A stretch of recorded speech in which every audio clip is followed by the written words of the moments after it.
Vamos para mais um vídeo da série teológica Bibliologia e o tema de hoje é inerrância.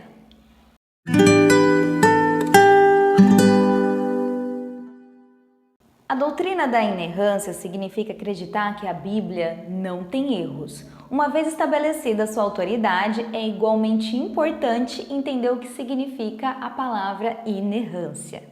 A inerrância, na verdade, foi defendida por pessoas como o próprio Jesus, como está no Evangelho de João, capítulo 10, versículo 35, e Paulo, 2 Timóteo 3,16.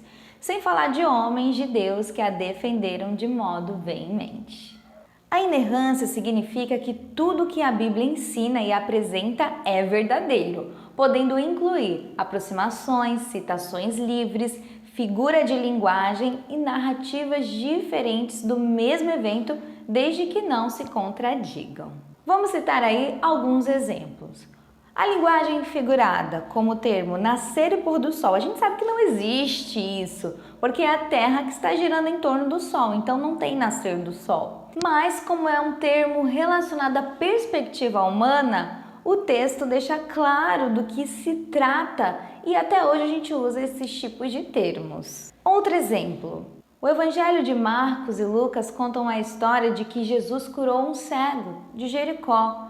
Só que o evangelista Mateus diz que eram dois. E aí, será que está se contradizendo? Na verdade, haviam dois cegos. Só que Marcos e Lucas contaram a história de apenas um deles, Bartimeu. E tá tudo bem, porque os evangelistas, eles seguiram ali o ponto de vista no qual eles notaram naquela hora. O entendimento do tipo de linguagem usada e o propósito do autor devem também ser levados em conta. Agora vamos falar sobre a inerrância nos ensinos de Cristo. Lá no Evangelho de Mateus, capítulo 4, você vai ver o famoso texto da tentação. E ali o diabo estava tentando tentar Jesus com várias questões. E Jesus ele sempre vai se referir ao quê? Às Escrituras. E Jesus diz que o homem deveria viver de toda a palavra que sai da boca de Deus. Então não é uma parte da palavra, só um pouco da palavra, mas é de toda a palavra.